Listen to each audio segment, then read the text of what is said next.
Hi, I'm James Deacon. I've been asked to do a quick little tutorial on tools, just a little 5-minute section just on my favourite tools. Again, there's hundreds on the market. I'm just going to go into a few that I use, a few quirky little ones, just to give you a bit of an introduction into wrap tools especially, vinyl application tools, things I found handy, things you might want to buy for yourself. So I've got my I'll say top 5. We'll start with my first one, which is going to be wrap tool belts and things to keep all your kit in. Okay, yeah, so wrap tool belts, there's hundreds on the market.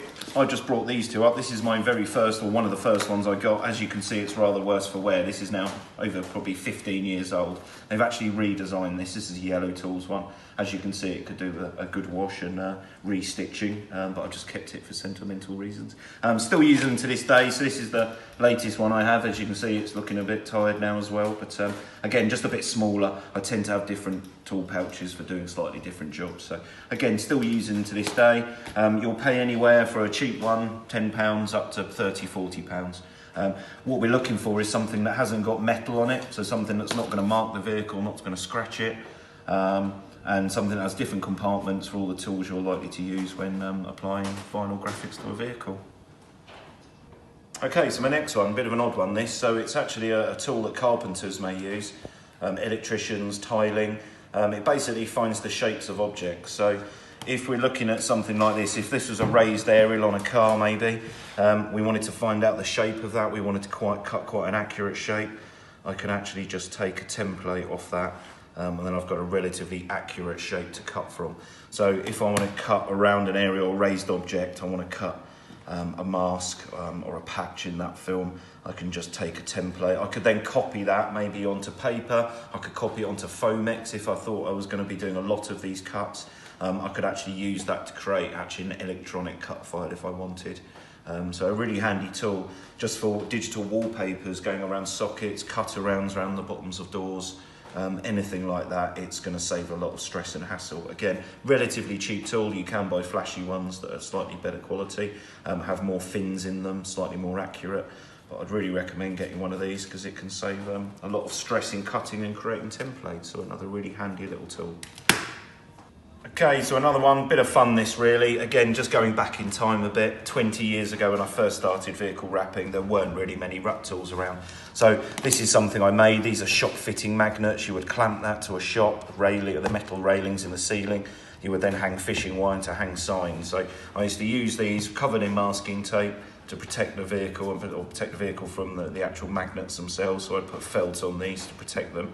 But now obviously these have turned into professional magnets encased in rubber, of which there are 20 different types. So, but that's, before they were around, just something I came up with to hang my vinyls to a vehicle. And I used to hang my tools off these as well. Another little gizmo I came up with, this is a bit of plastic to tighten up the parts on an old Flymo.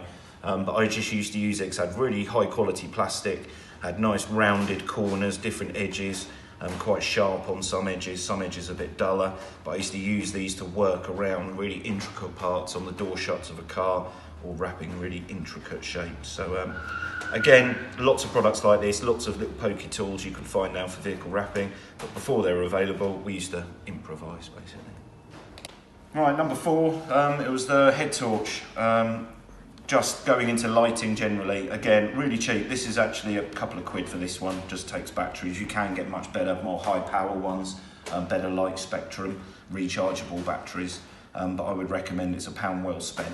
You can have the best lit workshop in the world, but there will be some areas you simply can't see, and this really helps with that. So working in dingy workshops, working on interior trims on a vehicle, it really does make life easy. So it's quite a bright LED, different light levels, and it's, yeah, really would recommend one of these. It's just great to have in your fitting kit. Okay, one of the last tools here, it's, I think we've mentioned it before on the Roland videos. We've got a series of online videos regards vehicle wrapping. We've mentioned this before, but it's the double cutter. It's a really handy tool. Again, relatively expensive. They're £30 to £50 from different manufacturers. But really handy for cutting vinyl. So you've got your traditional type edge cutter, which will simply just cut vinyl for you, slice it. The advantage this tool has is that if we just start to lift the edges of that vinyl slightly, we can actually put this tool underneath our backing.